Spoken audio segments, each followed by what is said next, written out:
To A edu और ए edu के हमारे इस यूट्यूब चैनल में आप सभी का स्वागत है। तो मध्यकालीन भारत के इतिहास को हम लोग पढ़ रहे थे और मध्यकालीन भारत के इतिहास के अंतर्गत हम लोग सूफी और भक्ति आंदोलन को पढ़ रहे थे, जिसके अंतर्गत हम लोग रामानंद के बारे में पढ़ रहे थे, जो मध्यकाल के एक महान भक्ति संत थे। और रामानंद जिन्हें उत्तर भारत में वैष्णव संप्रदाय को प्रचार करने का, वैष्णव संप्रदाय की स्थापना करने का श्रेय जाता है। दक्षिण भारत से ये भक्ति को उठाकर कहां पे ले आए? उत्तर भारत में। अर्थात उत्तर भारत में यदि भक्ति की शुरुआत हुई तो किसके द्वारा? रामानंद के द्वारा। तो चलिए हम लोग रामानंद को कंटिन्यू करें। तो अपने जीवन काल में यवनों के अत्याचार से हिंदुओं की रक्षा करने हेतु दिल्ली के बादशाह से संधि। तो रामानंद ने अपने जीवन काल में यवनों के अत्याचारों से हिंदुओं की रक्षा करने के लिए किससे संधि कर ली? तो दिल्ली के बादशाह से संधि कर ली। याद रखेंगे।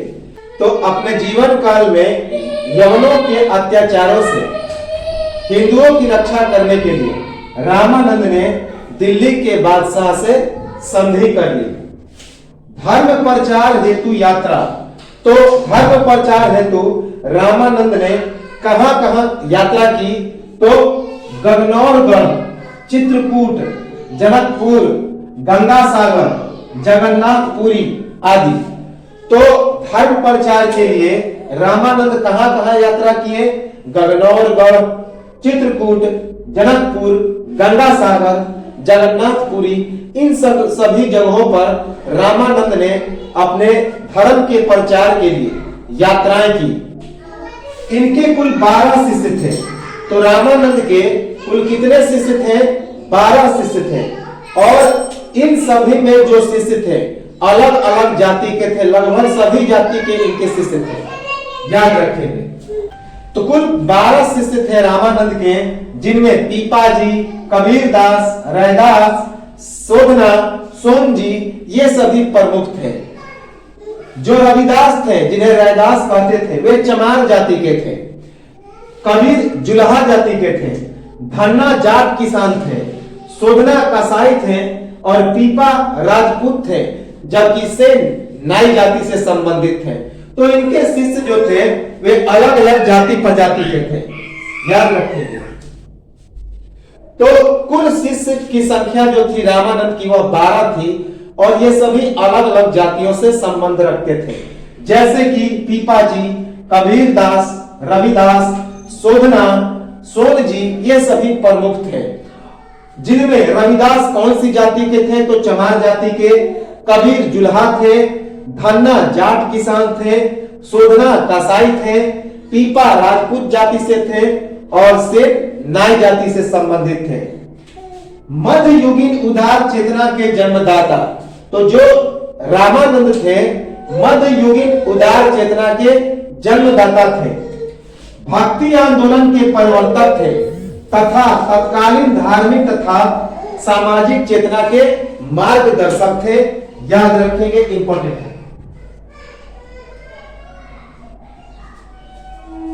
तो मध्ययुगीन उदार चेतना के जन्मदाता थे कौन?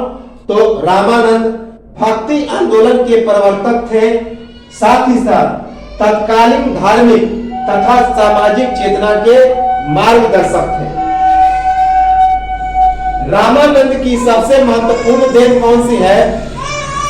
तो रामानंद की महत्वपूर्ण देन है राम भक्ति को एक सांस्कृतिक आंदोलन का आधार बनाकर राष्ट्रीय जागरण का निर्माण करना। तो रामानंद ने राम भक्ति को एक व्यापक सांस्कृतिक आंदोलन का आधार बनाकर राष्ट्रीय जागरण का निर्माण किया। अर्थात वैष्णव भक्ति को हटाकर उन्होंने राम भक्ति को अपना मुख्य मार्ग बनाया। तो राम भक्ति को एक व्यापक सांस्कृतिक आंदोलन का आधार बनाकर राष्ट्रीय जागरण का निर्माण किया। किन्होंने? तो रामानंद ने। राम भक्ति के माध्यम से समाज के विभिन्न वर्गों में सामाजिक समरसता तथा समन्वय की भावना पैदा करने में सफल प्रयास, अंधविश्वास, जात पात तथा आडंबर का विरोध। तो राम भक्ति के माध्यम से समाज के विभिन्न वर्गों में सामाजिक समरसता और समन्वय की भावना को उन्होंने पैदा करने का प्रयास किया। अंधविश्वास, जात पात तथा आडंबर का भी रामानंद ने काफी विरोध किया। इनकी सबसे प्रमुख रचना थी तो उसका नाम था श्री वैष्णव मताज भास्कर। तो रामानंद की सबसे प्रमुख रचना थी श्री वैष्णव मताज भास्कर। इस किताब के माध्यम से रामानंद ने ऊंच नीच की भावना पर काफी क्रूर प्रहार किया, जाति पाति की भावना पर काफी क्रूर प्रहार किया। तो श्री वैष्णव मताज भास्कर रामानंद की सबसे प्रमुख रचना थी, जिसके माध्यम से समाज में प्रचलित ऊंच नीच की भावना पर इन्होंने काफी कड़ा प्रहार किया। विश्व के इतिहास में सबसे श्रेष्ठ तथा समर्पित शिष्यों का निर्माण। तो रामानंद ने विश्व के इतिहास में सबसे श्रेष्ठ और समर्पित शिष्यों का निर्माण किया। इनके जितने सारे शिष्य हुए काफी श्रेष्ठ शिष्य हुए, काफी महान शिष्य हुए। रामानंद की राम भक्ति की धारा का विभाजन निर्गुण राम भक्ति तथा सगुण अवतारी राम भक्ति में हुआ। निर्गुण राम भक्ति एक रूढ़िवादी वर्ग था, जबकि जो सगुण राम भक्ति था वह नवीन विचारधारा का वर्ग था। तो जब रामानंद की मृत्यु हो गई तो इनकी मृत्यु के बाद इनकी राम भक्ति की धारा का दो वर्गों में विभाजन हो गया। एक को निर्गुण राम भक्ति कहा गया और दूसरे को सगुण अवतारी राम भक्ति कहा गया। जो निर्गुण राम भक्ति था वह पुरानी विचारधारा पर आधारित एक रूढ़िवादी वर्ग था, जबकि जो सगुण अवतारी राम भक्ति था वह नवीन विचारधारा के वर्ग का एक भक्ति वर्ग था। अवतारवाद को अस्वीकार तथा ईश्वर को ब्रह्म के रूप में स्वीकार, इसका प्रमाण किसमें है? तो गुरु ग्रंथ साहिब में। तो रामानंद ने अवतारवाद को अस्वीकार कर दिया। रामानंद ने क्या कहा कि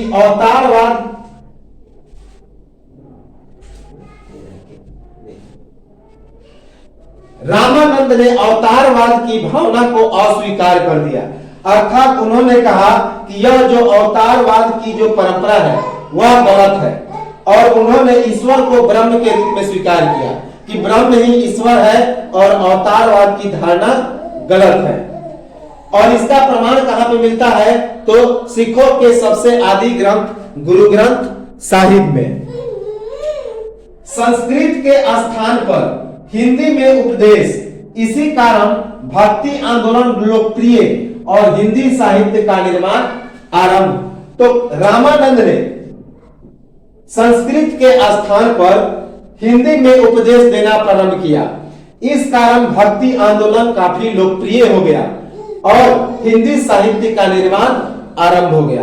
तो रामानंद ने संस्कृत के स्थान पर हिंदी में उपदेश देना प्रारंभ किया और इस कारण भक्ति आंदोलन काफी लोकप्रिय हो गया और हिंदी साहित्य का निर्माण आरंभ हो गया। कबीर ग्रंथावली में राम का नाम 217 बार। तो कबीर की ग्रंथावली में राम का नाम कितनी बार आ चुका है? तो 217 बार। याद रखेंगे, कबीर ग्रंथावली में राम का नाम 217 बार आया। जाति प्रथा का कोई विरोध नहीं, पर उसका व्यवहारिक जाति समानता में विश्वास करने का। इन्होंने जाति प्रथा का कोई ज्यादा विरोध नहीं किया, लेकिन इनका मानना था कि व्यवहारिक जीवन जाति समानता में होना चाहिए। ये व्यवहारिक जीवन में जाति समानता पर विशेष बल देते थे, लेकिन फिर भी उतना ज्यादा जाति प्रथा पर कोई विरोध नहीं किया। वास्तव में मध्य युग के धार्मिक आंदोलन का आरंभ रामानंद से। तो वास्तव में यदि मध्यकालीन युग में धार्मिक आंदोलन का आरंभ हुआ तो किसके द्वारा? रामानंद के द्वारा। याद रखेंगे कि वास्तव में मध्यकाल के युग में यदि धार्मिक आंदोलन का आरंभ हुआ तो वह किसके द्वारा? तो रामानंद के द्वारा हुआ। याद रखेंगे, इंपॉर्टेंट है कि मध्य युग में यदि वास्तव में धार्मिक आंदोलन की शुरुआत की जाती है तो वह रामानंद के द्वारा शुरुआत की जाती है। इन्होंने किस संप्रदाय की स्थापना की? तो हमने बताया था कि इनके संप्रदाय को बैरागी संप्रदाय कहा जाता है, जिसे बैरागी या श्री या रामानंदी संप्रदाय के नाम से भी जाना जाता है। और इनके अनुयायी क्या कहे जाते हैं? तो अवधूत कहे जाते हैं और तपसी कहे जाते हैं।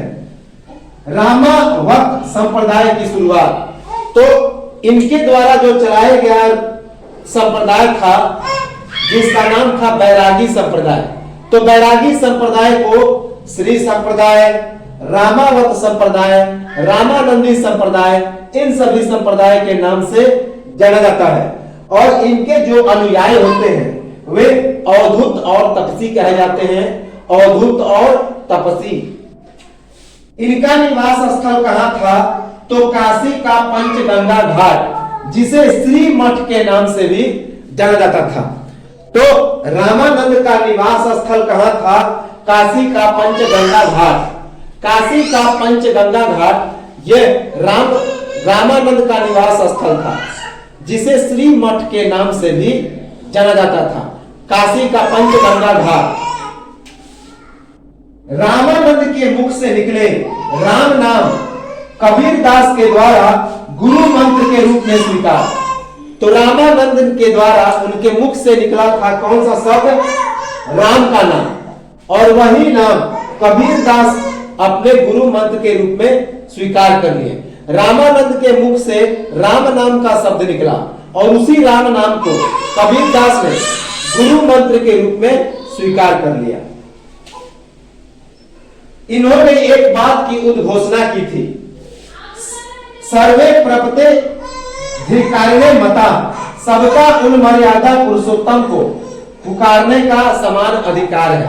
रामानंद ने एक उद्घोषणा की थी कि सर्वे प्रपते धिक्कारिणे मता, अर्थात सबको उन मर्यादा पुरुषोत्तम को पुकारने का समान अधिकार है। सर्वे प्रपते धिक्कारिणो मता, अर्थात राम अर्थात मर्यादा पुरुषोत्तम को पुकारने का सबको समान अधिकार प्राप्त है। इनके जन्म तिथि के बारे में अलग अलग मत दिए गए हैं। तो जन्म तिथि के बारे में रामानंद के अलग अलग मत दिए गए हैं। डॉक्टर फरकुहर के अनुसार 1400 ईस्वी से 1470 ईस्वी के बीच इनका काल रहा। तो इनका जो जन्म हुआ 1400 से लेकर 1470 ईस्वी के बीच। यह बात किसने कहा? तो डॉक्टर फरकुहर ने। जबकि पंडित रामचंद्र शुक्ल के अनुसार इनका जन्म 15वीं से लेकर 16वीं शताब्दी के बीच हुआ। तो 15वीं से 16वीं शताब्दी के बीच जन्म हुआ, यह बात कहा पंडित रामचंद्र शुक्ल ने। लेकिन अगस्त संहिता ने क्या कहा कि इनका जन्म 1299 ईस्वी में हुआ और इसे ही सही माना गया। तो अगस्त संहिता के अनुसार रामानंद का जन्म 1299 ईस्वी में हुआ था।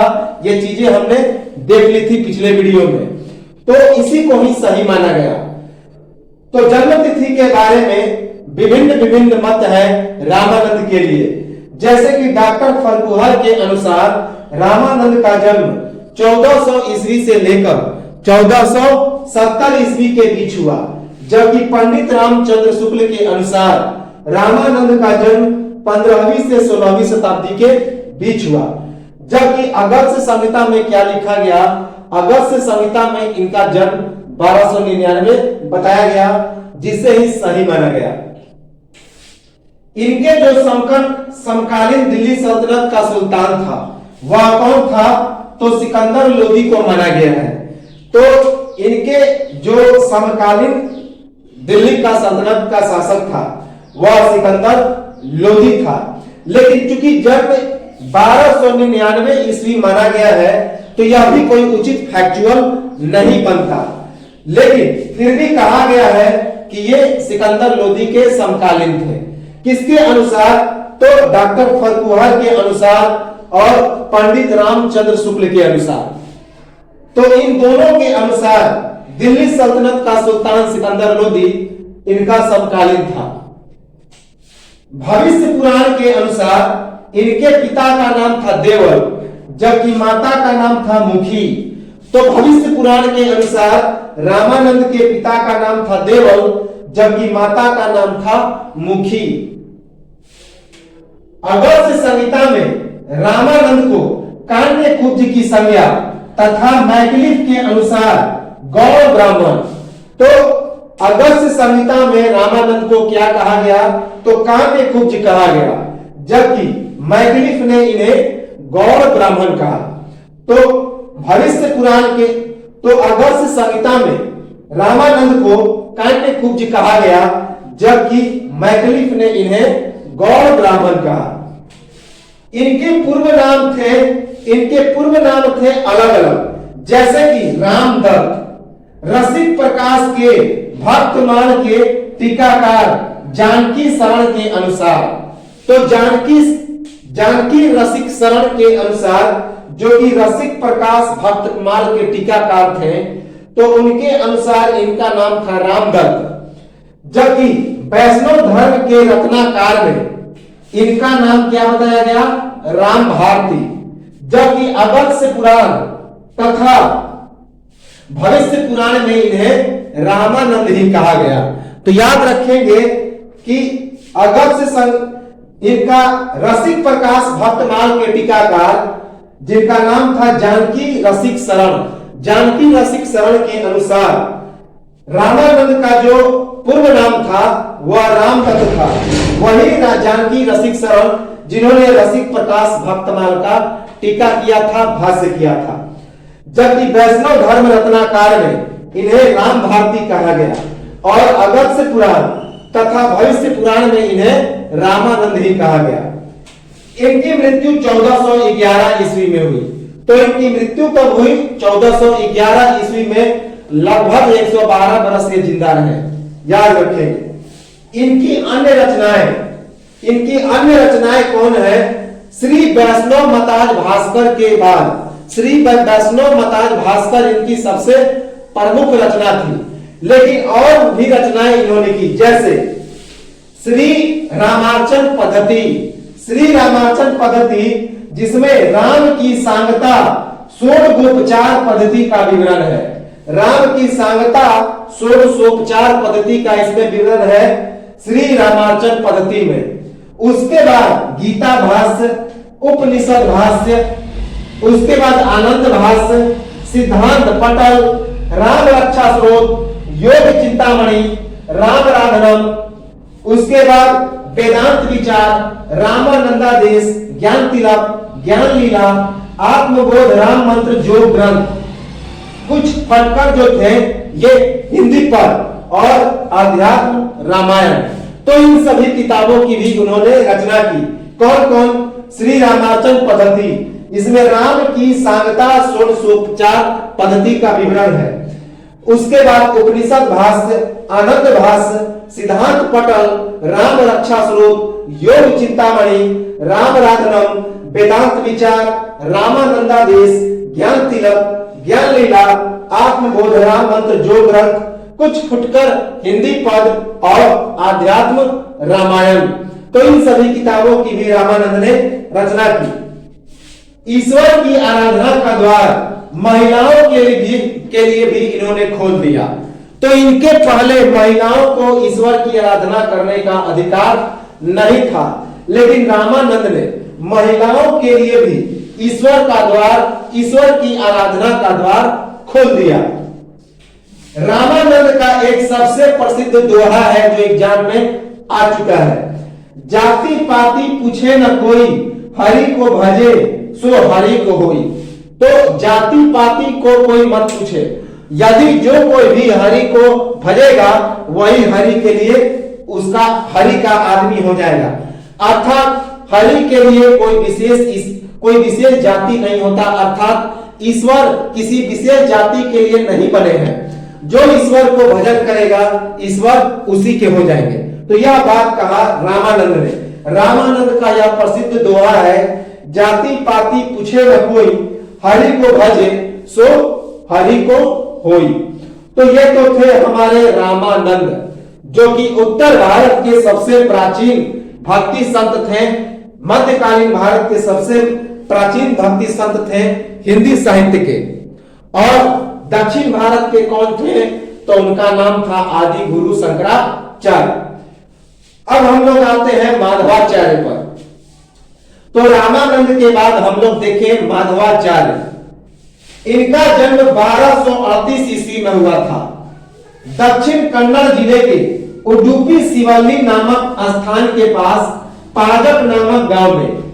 तो 1238 ईस्वी में माधवाचार्य का जन्म हुआ था, दक्षिण कन्नड़ जिले के उडुपी शिवल्ली नामक स्थान के पास पाजक नामक गांव में। तो याद रखेंगे माधवाचार्य का जन्म 1238 ईस्वी में हुआ था। कहां पे, तो दक्षिण कन्नड़ जिले के उडुपी शिवल्ली नामक स्थान के पास एक गांव है जिसका नाम है पास पाजक, उसी गांव में इनका जन्म हुआ।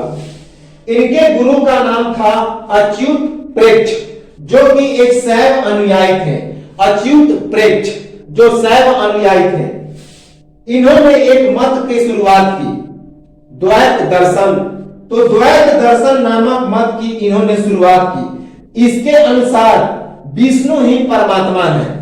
तो माधवाचार्य ने द्वैत दर्शन नामक एक मत की शुरुआत की, जिसके अनुसार विष्णु ही परमात्मा है। और उन्होंने विष्णु को क्या कहा, तो लक्ष्मी नारायण कहा, लक्ष्मी नारायण। तो इन्होंने द्वैत दर्शन नामक मत की इन्होंने शुरुआत की, जो कि काफी इंपॉर्टेंट है। तो भक्ति आंदोलन में जितने सारे मत हैं और उनके शुरुआत करने वाले हैं, ये फैक्ट काफी इंपॉर्टेंट है, इससे ज्यादातर प्रश्न पूछे जाते हैं। तो द्वैत दर्शन नामक इन्होंने मत की शुरुआत की, जिसके अनुसार लक्ष्मी नारायण या फिर विष्णु ही परमात्मा है। पूजा, ध्यान, अध्ययन, शास्त्र चर्चा में संन्यास।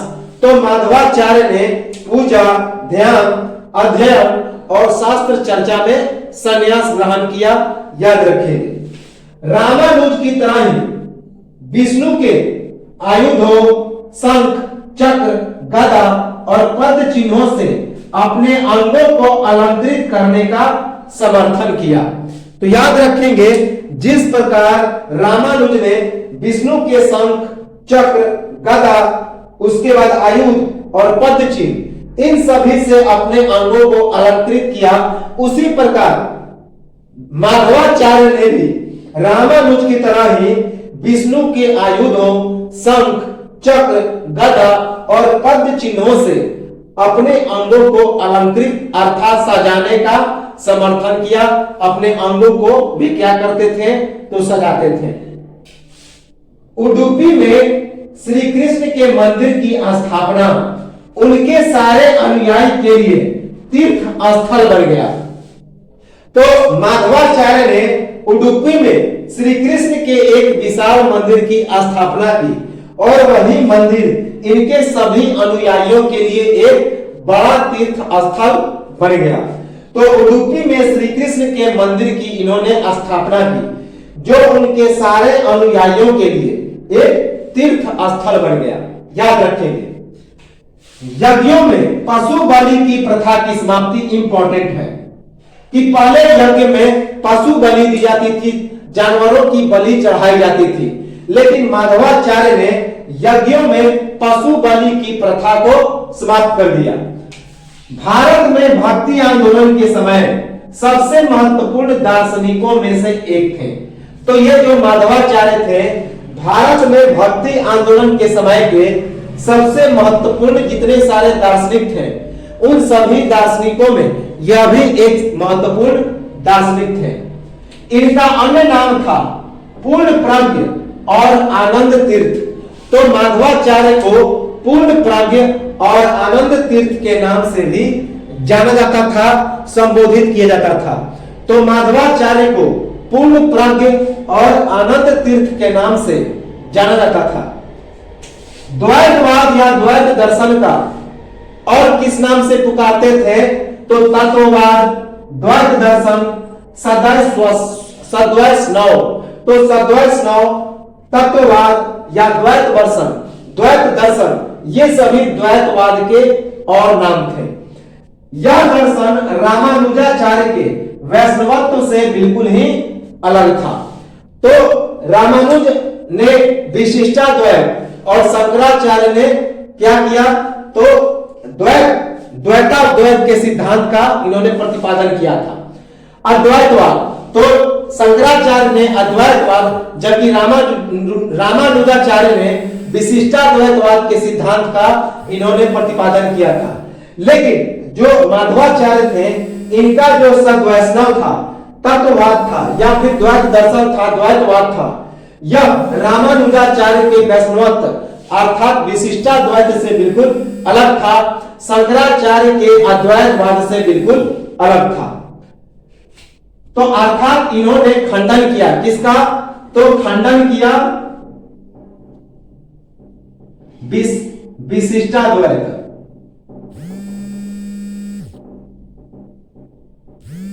और अद्वैतवाद। तो माधवाचार्य ने विशिष्टाद्वैत और अद्वैतवाद का खंडन किया। इनका मत इन दोनों से बिल्कुल अलग था। जो द्वैतवाद था, द्वैत दर्शन था, तत्ववाद था या सद्वैष्णव था, ये सभी एक ही मत है जो माधवाचार्य के द्वारा प्रतिपादित किया गया। और यह दर्शन रामानुजाचार्य के वैष्णवत्व अर्थात विशिष्टाद्वैत और शंकराचार्य के अद्वैतवाद दोनों से बिल्कुल अलग था। द्वैतवाद, यह जो द्वैतवाद था वेदांत के 3 प्रमुख दर्शनों में से एक था। तो द्वैतवाद वेदांत के 3 प्रमुख दर्शनों में से एक था। श्री माधवाचार्य के द्वारा प्रस्थान त्रयी अर्थात श्री भागवत गीता, उसके बाद उपनिषद और उसके बाद हम लोग क्या कहते हैं सूत्र न्याय, तो इन सभी चीजों से यह बिल्कुल क्या था, तो अलग था। ब्रह्म सूत्र, जैसे कि श्री माधवाचार्य के द्वारा प्रस्थान त्रयी, तो प्रस्थान त्रयी अभी हमने बताया, एक श्रीमद् भागवत गीता हो गया, दूसरा ब्रह्म सूत्र हो गया और तीसरा जो हो गया वह उपनिषद हो गया। तो प्रस्थान त्रयी श्रीमद् भागवत गीता, जिसे स्मृति प्रस्थान कहा जाता है, उसके बाद ब्रह्म सूत्र, जिसे हम लोग न्याय प्रस्थान कहते हैं, जबकि तीसरा जो है वह उपनिषद है, जिसे श्रुति प्रस्थान कहते हैं। इन तीनों ग्रंथों से द्वैतवाद के सिद्धांत का विकास हुआ, बहुत ही इंपॉर्टेंट है। तो माधवाचार्य के द्वारा शुरू किया गया जो द्वैतवाद या द्वैत दर्शन का सिद्धांत था, वह वेदांत की 3 प्रमुख सिद्धांतों में से एक था। तो वेदांत की 3 प्रमुख सिद्धांतों को क्या कहा गया, प्रस्थान त्रयी। तो प्रस्थान त्रयी, पहला श्रीमद् भागवत गीता, जिसे स्मृति प्रस्थान कहा जाता है, दूसरा ब्रह्म सूत्र, जिसे न्याय प्रस्थान कहा जाता है, और तीसरा उपनिषद, जिसे श्रुति प्रस्थान कहा जाता है। तो इन तीनों प्रस्थान त्रयी से इनका क्या हुआ, तो द्वैतवाद के सिद्धांत का विकास हुआ, याद रखेंगे। तो यह किसने किया, तो माधवाचार्य ने। वायु के तृतीय अवतार के रूप में प्रसिद्ध, प्रथम किसे कहा जाता है, हनुमान को, जबकि दूसरा भीम को कहा जाता है। तो माधवाचार्य को वायु का तीसरा अवतार कहा जाता है, पवन का तृतीय अवतार कहा जाता है, प्रथम अवतार हनुमान को माना जाता है, जबकि दूसरा अवतार भीम को माना जाता है, और तीसरा माधवाचार्य को। तो माधवाचार्य को वायु का तृतीय अवतार कहा जाता है, जिसमें प्रथम अवतार हनुमान को और दूसरा अवतार भीमसेन को कहा जाता है, भीम को कहा जाता है। पांडव का एक भाई था भीम, उन्हें कहा जाता है। द्वैत दर्शन के ब्रह्म सूत्र पर हास्य की रचना तथा वेदांत के व्याख्यान की तार्किक पुष्टि के लिए अनुव्याख्यान नामक एक ग्रंथ की रचना। तो माधवाचार्य ने द्वैत दर्शन के ब्रह्म सूत्र पर एक भाष्य की रचना की, टीका की रचना की तथा वेदांत की व्याख्यान की तार्किक पुष्टि के लिए अनुव्याख्यान नामक एक ग्रंथ की रचना की। इंपॉर्टेंट है अनुव्याख्यान।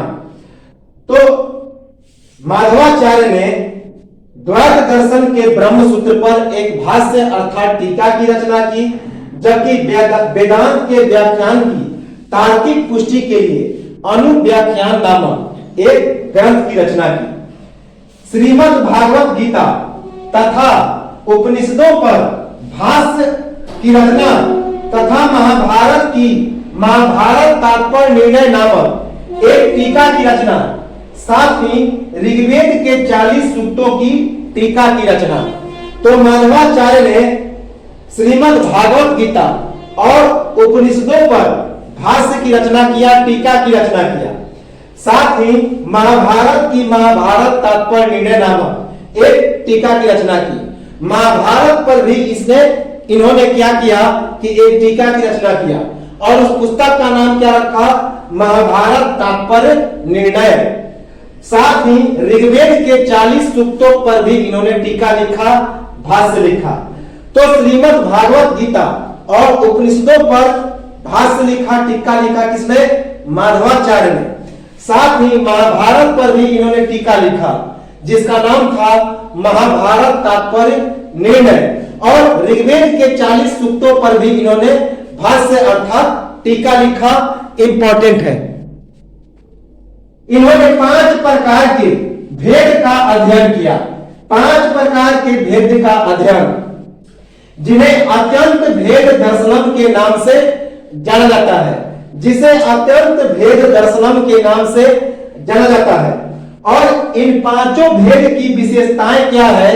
तो इन 5 भेद की विशेषताएं हैं भगवान और व्यक्तिगत आत्मा की पृथकता, अर्थात भगवान और किसी व्यक्ति की आत्मा दोनों अलग अलग है। दूसरा है परमात्मा और पदार्थ की पृथकता, कि ईश्वर और जितने सारे जो दूसरे पदार्थ हैं उन सभी की आत्मा अलग अलग है। उसके बाद जीवात्मा और पदार्थ की पृथकता, एक जीव दूसरे पदार्थ के आत्मा से, दूसरे पदार्थ से बिल्कुल अलग है। चौथा है एक आत्मा और दूसरी आत्मा में पृथकता, अर्थात एक व्यक्ति की आत्मा दूसरे व्यक्ति की आत्मा से बिल्कुल अलग है। और 5वां है एक भौतिक वस्तु तथा अन्य वस्तु में पृथकता। तो 5 प्रकार के भेदों का अध्ययन किया माधवाचार्य ने, जिन्हें अत्यंत भेद दर्शनम के नाम से जाना जाता है। और इन 5 भेद की विशेषताएं क्या है? तो पहली विशेषता है भगवान और व्यक्तिगत आत्मा की पृथकता। दूसरी विशेषता है परमात्मा और पदार्थ की विशेषता पृथकता। तीसरा है जीवात्मा और पदार्थ की पृथकता। चौथा है एक आत्मा और दूसरी आत्मा की पृथकता। और 5वां है एक भौतिक वस्तु और अन्य दूसरी वस्तु की आत्मा से पृथकता। अत्यंत भेद दर्शनम का वर्गीकरण, बाद में इस अत्यंत भेद दर्शनम को भी वर्गीकृत कर दिया गया। कितने भागों में? 2 भागों में। पहले को स्वतंत्र कहा गया, जिसमें भगवान और सनातन सत्य को शामिल किया गया। तो पहले को कहा गया स्वतंत्र, अर्थात भगवान और सनातन सत्य बिल्कुल स्वतंत्र है। दूसरे को कहा गया आश्रित, जिसमें आत्मा और जगत को रखा गया। आत्मा और जगत को रखा गया जो भगवान पर आश्रित है। तो बाद में अत्यंत भेद दर्शनम को भी विभाजित कर दिया गया 2 भागों में। एक को कहा गया स्वतंत्र, जिसमें भगवान और सनातन सत्य को रखा गया और कहा गया कि भगवान और सनातन सत्य स्वतंत्र है। दूसरे भाग को कहा गया आश्रित, जिसमें जीवात्मा और जगत को रखा गया कि ये दोनों भगवान पर आश्रित है। आश्रित को भी 2 भागों में बांट दिया गया।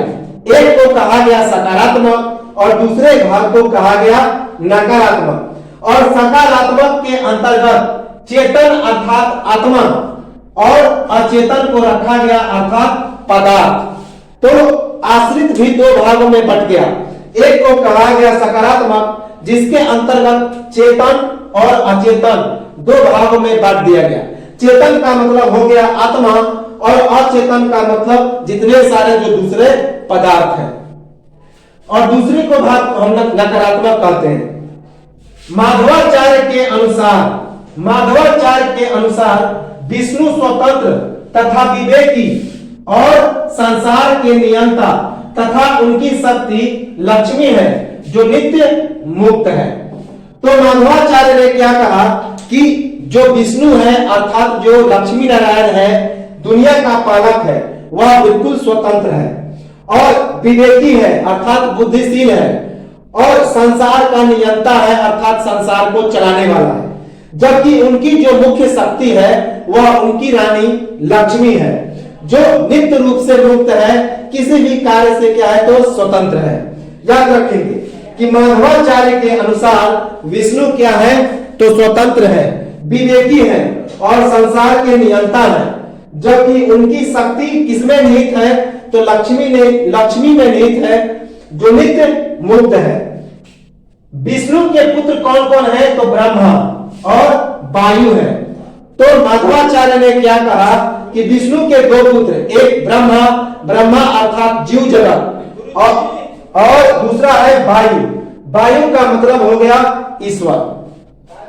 प्रकृति अर्थात प्र प्लस कृति अर्थात सृष्टि का संगम। प्रकृति का मतलब हो गया प्र प्लस कृति, प्र का मतलब हो गया सृष्टि और कृति का मतलब हो गया संगम। यह बात बताया माधवाचार्य ने। माधवाचार्य के अनुसार यह सृष्टि और ब्रह्म अलग अलग है तथा विष्णु संसार के कर्ता धर्ता है। तो माधवाचार्य के अनुसार यह सृष्टि और ब्रह्म अलग अलग है और यह जो विष्णु है संसार के कर्ता धर्ता है। तो ये तो थे हमारे माधवाचार्य को हम लोग अगले वीडियो में कंटिन्यू करेंगे। तब तक